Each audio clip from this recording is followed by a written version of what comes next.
Valentine's Day. The manager of Aria, the upscale restaurant I frequented with my fiancée, sent me a video. In it, Claire was having a candlelit dinner with a college intern. Watching their intimate, unguarded affection, I didn't hesitate. I turned around, and with a few taps on my phone, I canceled all of Claire's credit cards. Then I made a call to my lawyer.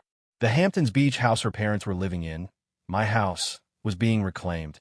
Later, my fiancée, Claire Vance, knelt on the floor and begged me for forgiveness. I watched her, a cold amusement playing on my lips. "Claire, isn't this everything you wanted?" "Oh, and by the way," I added, my voice dropping to a silken whisper, "you and Leo can't be lovers anymore, but you two can be cellmates. Eventually." When it was Valentine's Day, I held the deed in my hand and allowed myself a small smile. Claire had mentioned offhandedly that she loved the ocean. So, I bought a sprawling, glass-walled villa right on the coast in the Hamptons. It was meant to be her Valentine's gift. All she had to do was sign the papers. But just then my phone buzzed. It was the manager from Aria, a place we'd celebrated countless anniversaries. He sent a video, no commentary needed. My fiancée, in our spot, sharing a candlelit dinner with a fresh-faced college intern. The warmth in my chest turned to ice. Looks like the beach house would remain unsigned. Aria wasn't far from my office. After a moment's consideration, I decided to see this for myself. When I arrived, they were deep in conversation, their laughter echoing softly in the restaurant's hushed atmosphere. The intern, Leo, leaned in close to whisper something in Claire's ear. Their bodies were practically touching. A blush crept up Claire's neck, and her smile was radiant. Leo's eyes were filled with a tenderness I hadn't seen directed at her in years. To any observer, they looked like a couple lost in the throes of a new, passionate romance. I walked toward their table, my footsteps silent on the plush carpet. Claire looked up at the movement, and when her eyes met mine, raw panic flashed across her face. They instantly straightened up, their smiles freezing, the intimate bubble bursting. Claire frantically smoothed her already perfect hair, a nervous gesture to mask the awkwardness. She shot up from her chair and looped her arm through mine, her voice laced with a saccharine attempt at nonchalance. "Ethan, what are you doing here?" My gaze flickered from her to the boy. She got the message immediately. "Oh, Ethan, I forgot to introduce you. This is Leo Kane, my old neighbor from back home." She was laying it on thick. I ran into his dad at a luncheon last week, and he mentioned Leo was looking for an internship. I thought, why not Sterling Enterprises? "Ethan, don't get the wrong idea. I've always seen him as a little brother." I noticed the boy's, Leo's, expression dim for a fraction of a second. He looked genuinely hurt. Claire sat back down, pulling me with her. I smiled, a sharp, humorless thing. "So, does that mean he'll have to call me bro-in-law?"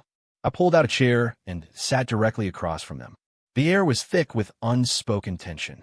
Leo, unnerved, mumbled an excuse about an early morning and practically fled the restaurant. Seeing the storm clouds still gathered on my face, Claire slid into the chair next to me, playfully shaking my arm. "What, are you jealous?" she cooed. When I didn't respond, she nudged me again. "Come on, he's just a kid. It's his first day, and I wanted to do something nice, take him out for a decent meal." I turned and looked at her, my voice cold and flat. "Do you know what kind of restaurant this is? Do you know what day it is?" Panic flared in her eyes again, her voice becoming rushed. "Ethan, I'm sorry, you're right. I wasn't thinking. But really, it was innocent. It's his first day on the job," she pleaded. "And this is our place. The food is amazing. I just wanted him to try it." I watched the tears welling in her eyes, the convincing tremble of her lip. It was a masterful performance. Finally, I gave a curt nod.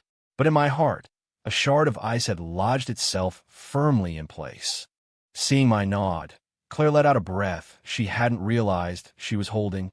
She dismissed all the food on the table and ordered a completely new spread. Throughout the meal, she was the perfect fiancée, placing the best cuts on my plate, even peeling shrimp for me. Anything to prove she wasn't still angry. Anything to pretend that nothing was broken. From the first day I met Claire Vance. She had always been the picture of poised perfection. We met at Columbia.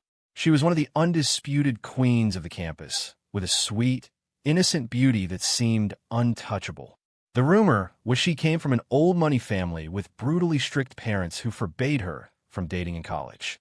Countless guys tried to win her over, but none ever succeeded.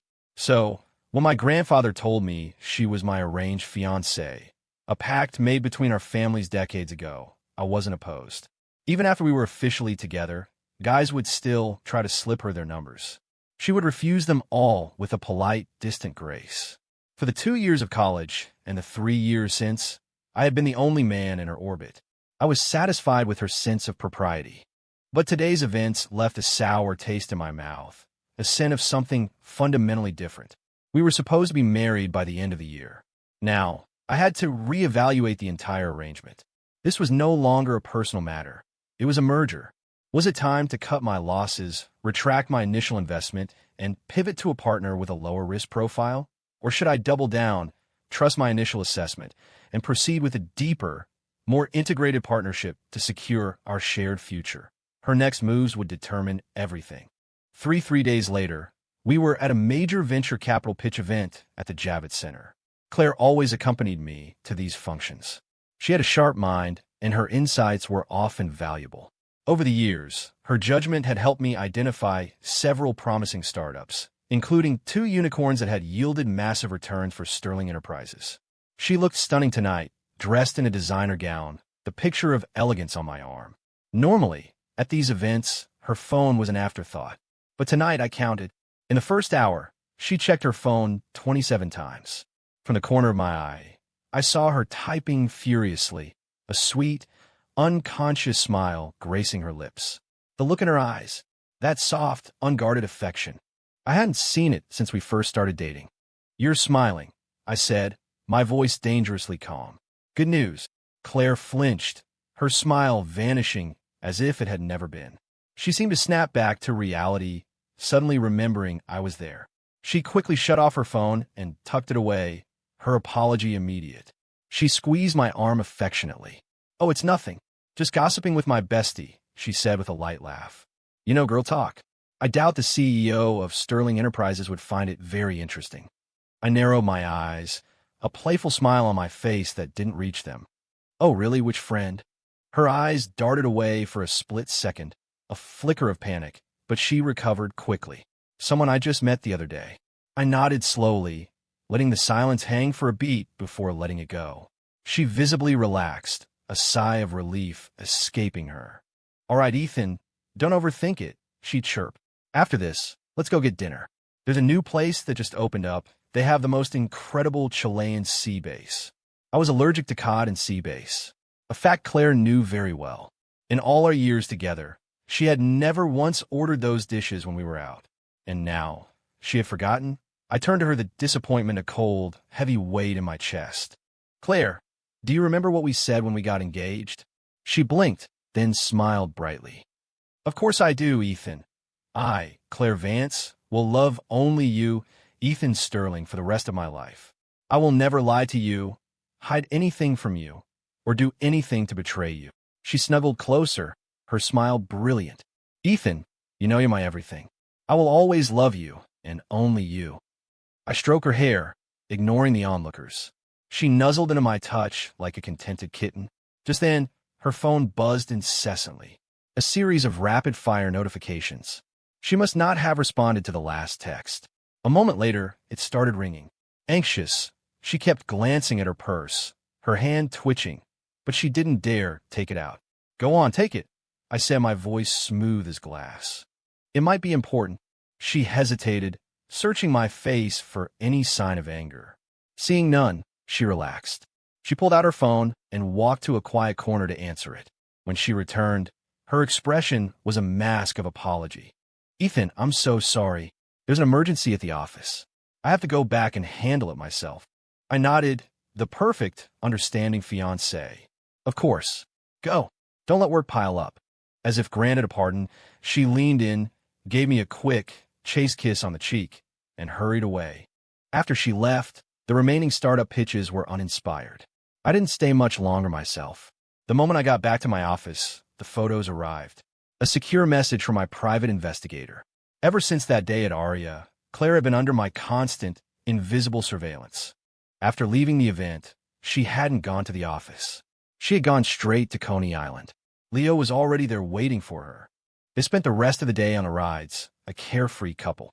The photos were sickeningly sweet, their smiles genuine, the adoration in their eyes impossible to fake. In one photo, Claire was eating a soft-serve cone, and Leo was gently wiping a smudge of vanilla from the corner of her mouth. She looked down, her cheeks the color of ripe apples. In others, they were chasing each other on the carousel, her white dress fluttering in the breeze. There was a shot of her looking back at him, a fleeting, perfect moment where the light in her eyes outshone the stars. The most damning one was taken at the peak of the Wonder Wheel, the two of them framing a heart with their hands against the sky. Every photo radiated an undeniable, intimate chemistry. My assistant, Davis, knocked and entered, placing a thick file on my desk. Everything on Leo Kane. Interesting. On the very day Claire reconnected with Leo, she had gifted him a Rolex Daytona worth over $100,000 as a welcome present. A drop in the bucket for her, but a clear sign of her infatuation. This Leo Kane was no simple intern. Though young, he had a documented history in college of being kept by several wealthy, older women. He had expensive tastes in every vice. Even more interesting, a significant portion of the money he'd acquired from these women had been anonymously donated to another person. The most beautiful girl at their university, Julia Thorne. The file showed that Julia and Leo had been classmates since high school. He had pursued her for 5 years straight, through high school and into college, without ever winning her over. Then, Julia's mother fell gravely ill, crushed by astronomical medical bills. They sold their house, their car, everything, but it was still not enough. It was right around that time that Leo Kane, the pretty boy, accepted his first patron. He then funneled most of the money to Julia through anonymous donations to a medical fund. It all clicked into place. Leo was a professional, a soft-boiled hustler who used his pretty boy face to prey on rich, lonely women. And this time, his target was Claire.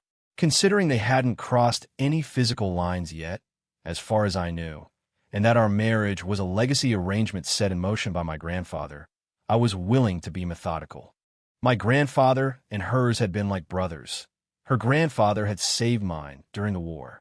They had sworn their children would marry, but they both had sons. The promise fell to our generation. When my grandfather first told me, I agreed in 3 seconds. I have an appreciation for beauty, and I was destined for a strategic marriage anyway. The breathtakingly beautiful Claire Vance seemed like the perfect choice. Before he passed, my grandfather made me promise to take care of Claire and the Vance family. And I had, for years. The Vance family fortune had dwindled to almost nothing. Their company was a hollowed-out shell, kept afloat only by contracts and capital infusions from Sterling Enterprises. The mansion they lived in, the luxury cars they drove, all gifts from me.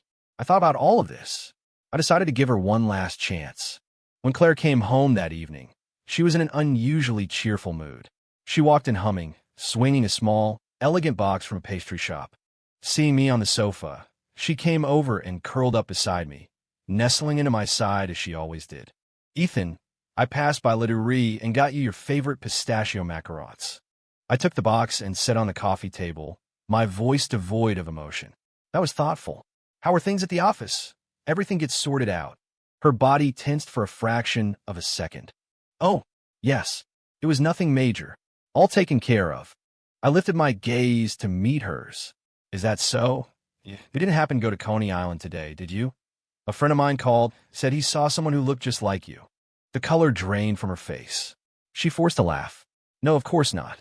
I was stuck at the office all day. I wish I had time for that." She squeezed my arm. "Besides, if I were going to go, I'd want you to be with me." I didn't reply. Instead, I handed her the file Davis had prepared. She looked at it, confused. "What's this?" She hesitated, then curiosity won out. She opened it. The file was a detailed ledger of Leo Kane's life since college. A list of his benefactors, timelines, and copies of intimate text messages. There were photos of him at exclusive nightclubs, draped over different women. The further she read, the darker her expression became. By the last page, her face was a thundercloud. She slapped the file shut and slammed it onto the coffee table with a loud crack. "Ethan, I have explained this to you. There is nothing going on between Leo and me. We are just friends. Her voice trembled with rage. Do you have to stoop so low as to fabricate this garbage just to slander him? She snatched the file and, in a fit of fury, ripped it to shreds. Ethan, I've known Leo since we were kids. I know what kind of person he is, and I know it better than you.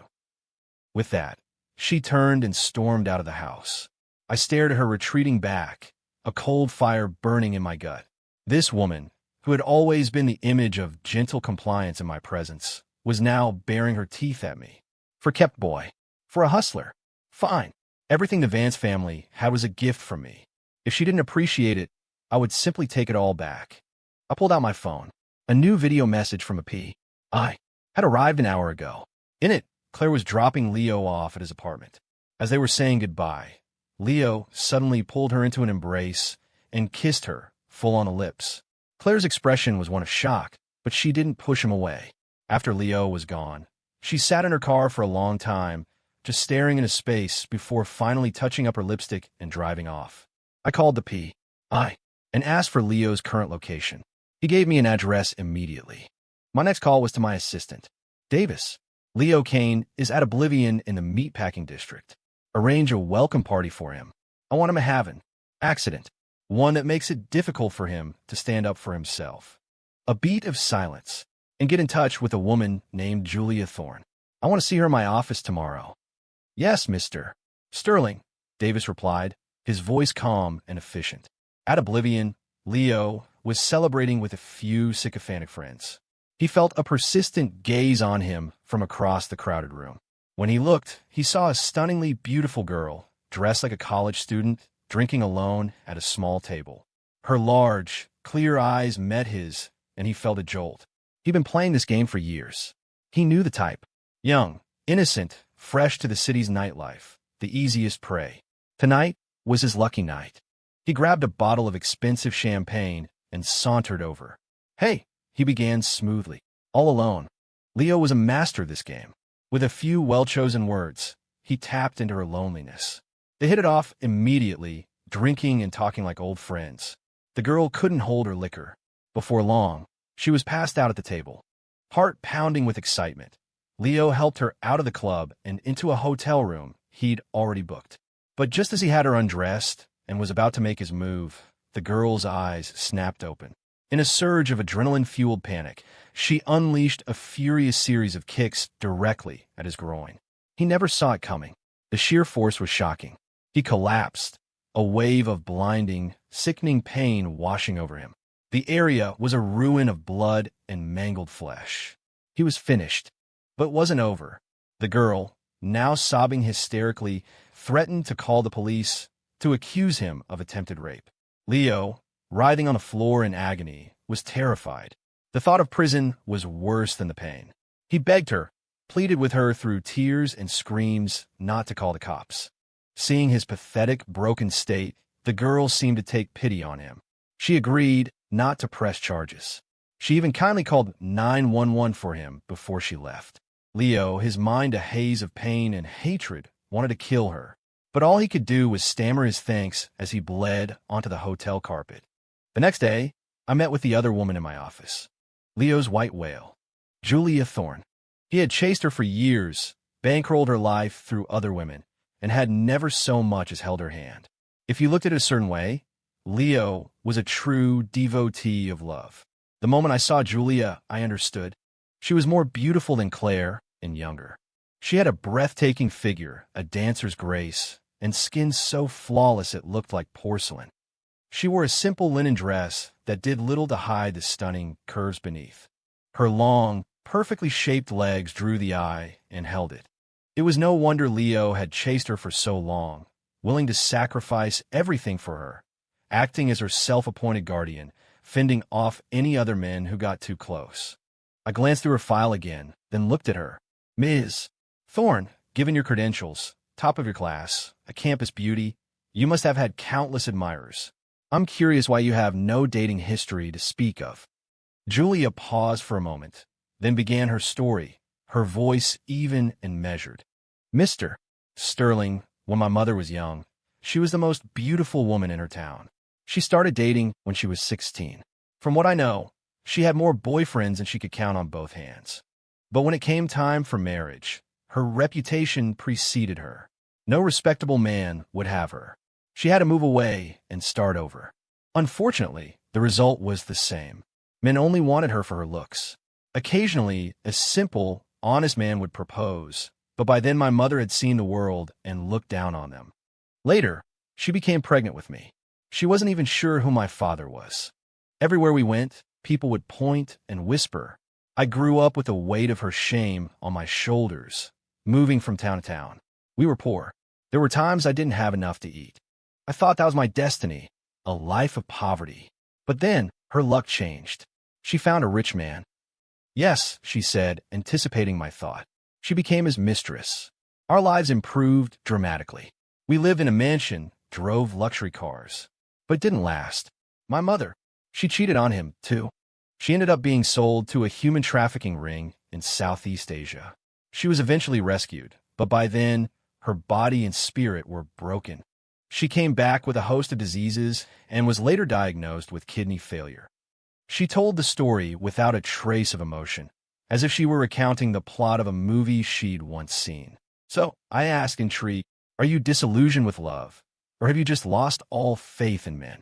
A spark of shrewd intelligence lit up her eyes. Neither, she said. Mr. Sterling, I just think my mother was a fool.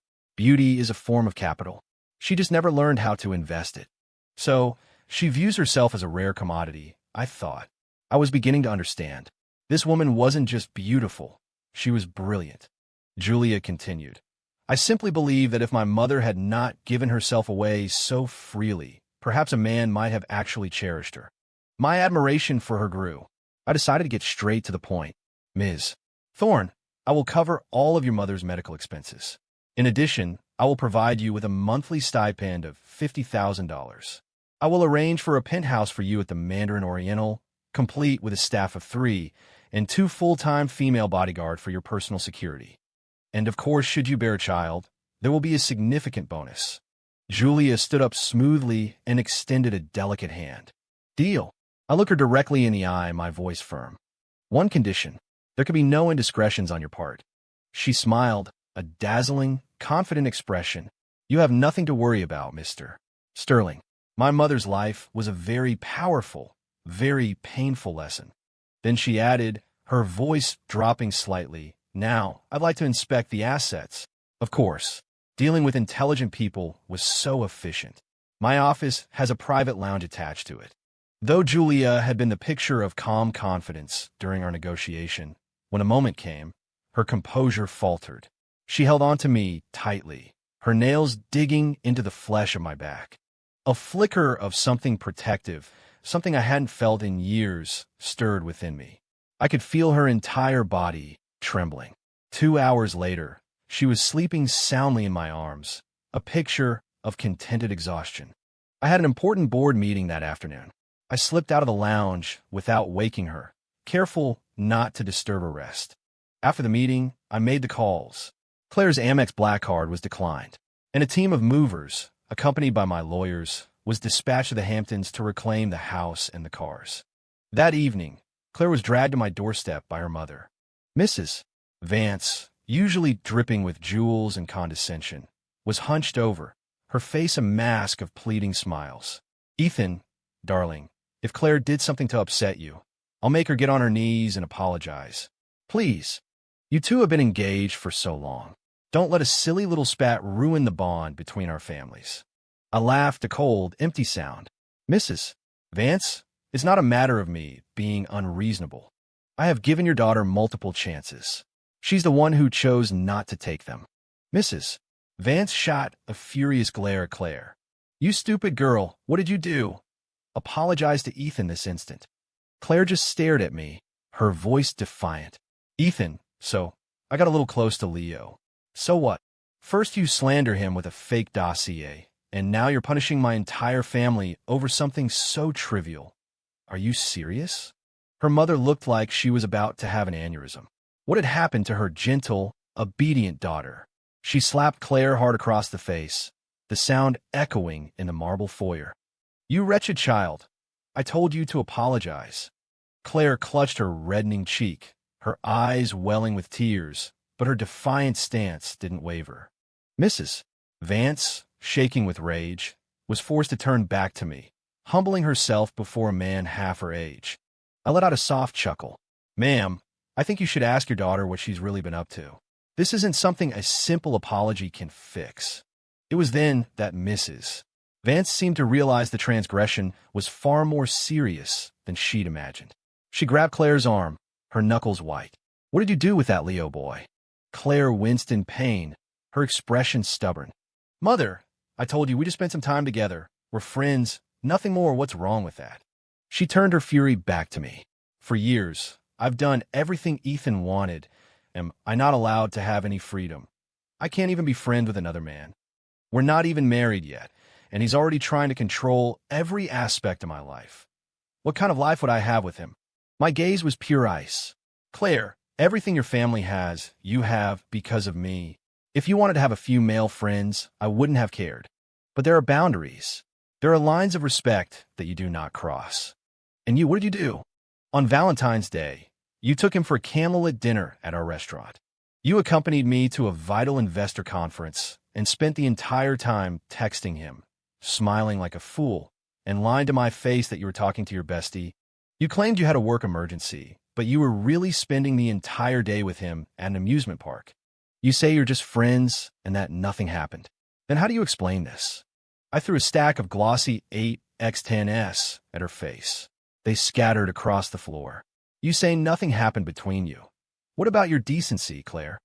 The top photo was a crystal-clear shot of Leo holding her, his lips pressed firmly against hers. The blood drained from Claire's face. She stumbled backward, the defiant anger melting away into pure, panicked desperation. No, it's not like that. She scrambled to pick up the photos, her fingers trembling so badly she couldn't grasp them. Mrs. Vance was apoplectic. She finally understood the depth of her daughter's betrayal. She knew that dozens of powerful families were desperate to forge an alliance with the Sterlings. If not for an old debt of honor, the Vances would never have even been considered. After this, there would be no more chances. In a fit of uncontrollable rage, Mrs. Vance lunged at Claire, hitting and kicking her with a fury that was truly shocking. She was trying to beat the apology out of her. I waved a hand, and my security guards moved in to escort them out. Mrs.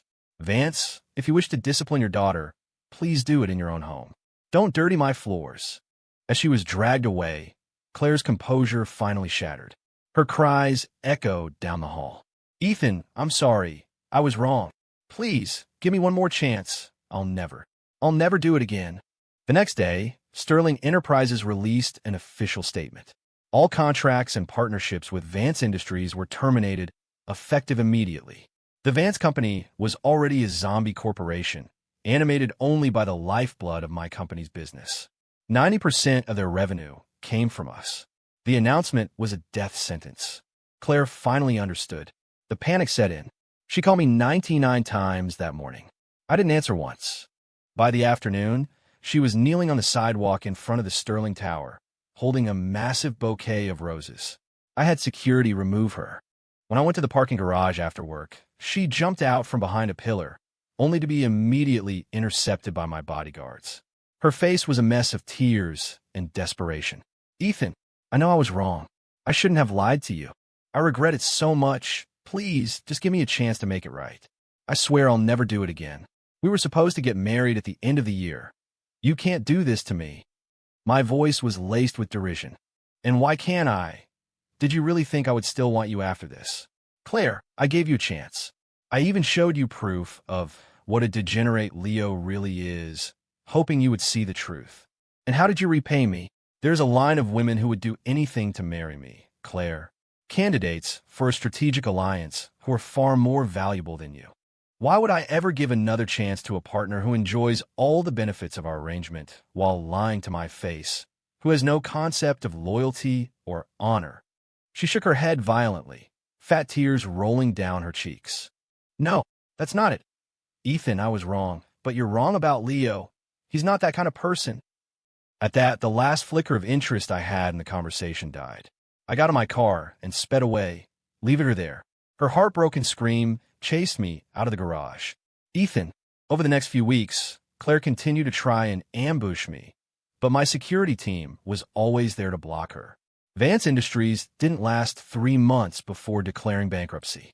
Davis reported to me, with some amusement, that Claire and Leo were officially together. I had to laugh. Leo was a shell of a man now, physically incapable, yet he was still managing to manipulate her. A few days later, another update. Claire had sold off all her designer bags, jewelry, and luxury goods, scraping together over $300,000 for Leo's startup. He took the money to an underground casino and lost it all in one night. They were spotted having a massive, screaming argument on a street corner, a crowd gathering to watch the spectacle. Davis asked if I was interested in seeing the show. I checked my schedule. I had a free afternoon. I took Julia and a few bodyguards and went for a drive. From a distance, I could see a thin, haggard figure that was barely recognizable as Claire. She was dressed in cheap, plain clothes. Her skin was rough, her face etched with exhaustion. The old Claire had been beautiful, but even then, she paled in comparison to Julia. Now, the difference was astronomical. Claire was clutching Leo's arm, her voice choked with sobs. "You bastard, Leo. You told me you needed capital for a business. I gave you everything I had left, and you gambled it away. How could you do this to me?" "Well, I thought he used to have 4 vices. Now he's down to 3. Leo shoved her away violently. "Get off me," he snarled. "The great Claire Vance. And that's all you could come up with? A measly 300 grand. If you're broke, we're done. Now get lost and stop bothering me." Claire stared at him, her eyes wide with disbelief. Were you only with me for my money?" The onlookers started murmuring, pointing at Leo and calling him scum. Sensing he was losing the crowd, Leo softened his tone, his expression shifting back to one of feigned sincerity. "Claire, baby, I just had a run of bad luck. Do you have any more? I swear I can win it all back. I'll pay you back every penny, I promise." It was as if a switch had flipped. Claire finally saw him for what he was. She slapped him hard across the face. "Are you even human, Leo?" she screamed. "If it wasn't for you, would I be here? Would my family have lost everything?" The slap ignited Leo's temper. The mask of civility crumbled, revealing the ugly, vicious man beneath. He rubbed his cheek, his eyes glinting with malice. He slapped her back, even harder. "You need a reality check, Claire," he sneered. "Who was the one who chased me? Who bought me watches and threw money at me? Who was begging to be with me? Now that your family is broke, suddenly it's my fault." Claire crumpled to the ground, a look of utter despair on her face. Leo stood over her, contemptuous. "You think you're still the precious princess Ethan Sterling kept on a pedestal. If you didn't have some cash left, you think I would have wasted my time with you for this long?" Just then, his eyes scanned the crowd and landed on Julia. He froze, as if struck by lightning. Then he saw me, standing next to her, and his face went white with a mixture of rage and fear. He tried to rush forward, but my bodyguards blocked his path. "Julia? Delby, what are you doing with him?" he stammered. "No, Julia, you can't be with him. He'll use you. He's just playing with you because you're innocent." Everyone turned to look at Julia. A collective gasp went through the crowd. She was, in that moment, impossibly beautiful. Her poise, her grace, her ethereal quality. It was mesmerizing. Claire, of course, saw us too. Her mind went blank. She just stared catatonic. Julia faced Leo's desperate questions with unnerving calm. "Who I am with," she said, her voice cool and clear, "is none of your concern." Leo completely lost control. "No, you can be with anyone else, anyone but Ethan Sterling," he shrieked, his voice breaking into a sob. It dawned on me then. He must have figured out who was responsible for his accident, even without any proof. He hated me with every fiber of his being, but he was powerless. And now, the woman he had sacrificed everything for, his one pure obsession, was with his greatest enemy. The irony was devastating. I looked at Leo, my expression mocking. "You're worried about Julia?" He looked at me, confused. What do you mean? You should be more worried about what's behind you." He turned, and a new kind of terror seized him. Marching toward him was a group of 7 or 8 formidable, expensively dressed older women. Their faces were contorted with rage, their eyes promising murder. This revenge squad was, of course, another of Davis's arrangements. These women were powerful and proud. The news that they had all been played by the same young gigolo had not been well received. "Leo Kane, you little parasite," one of them shrieked. "You ate my food, lived in my penthouse, took my money, and you were cheating on me the whole time. I'm going to kill you, you little bastard," another screamed. "A real-time management expert, aren't you? Juggling all of us at once." What followed was brutal. The women descended on him like a pack of wolves. They pinned him to the ground and unleashed their fury. His pig-like squeals echoed down the street. They were merciless. They scratched, pinched, kicked, and punched. One woman took off her stiletto and started beating him over the head with it. Leo scrambled to escape, but they were relentless. "You goddamn leech, you worthless con artist. When I was paying your bills, what did I tell you? Did I say you could see other people? The money, where's my money? You're going to pay back every last cent." "Hey, wait a minute. What happened to his?" "You know." I had to admit they were thorough. They nearly ripped his pants off in the struggle. The crowd roared with laughter. Leo, burning with humiliation, desperately tried to pull his pants up. After they had beaten him half to death, the women started talking about dragging him to the nearest police station. That broke him. He fell to his knees, begging and sobbing, banging his head on the pavement. In the end, he signed a stack of IOUs for exorbitant sums. Only then did they let him go. As they left, they delivered their ultimatum. He had 1 month to pay it all back, or they would collect the debt with his life. Throughout all this, Claire had watched, her face a mask of horror. The last vestiges of her denial had been violently stripped away. She looked like a hollowed-out doll, her eyes vacant. She finally knew that everything I had told her was true. And Leo, he wasn't even a whole man anymore. She had thrown everything away, her fiancé, her family's fortune, her future, for this pathetic, broken fraud? She, who was supposed to be the lady of the manor, the future Mrs. Sterling. Now, she had nothing. Claire turned her gaze to me. It was the look of a drowning person spotting a single piece of driftwood. With a gut-wrenching sob, she scrambled over and collapsed at my feet. "Ethan, I was wrong. Please. Please don't give up on me. I'll never do it again. I swear. Ethan, please forgive me. We can still get married. I'll be a good wife. I promise. I'll be faithful. I'll do whatever you want, please. Just give me one more chance." She knelt on the dirty pavement, her body racked with convulsive sobs. I looked down at her, my expression unreadable, my heart of stone. "Claire," I said, my voice quiet but final. "Don't you think it's a little too late for that?" I turned my attention to Julia. Throughout the entire spectacle, her expression had remained serene. Not a flicker of pity, not a hint of schadenfreude. She simply stood by my side, a silent, elegant presence.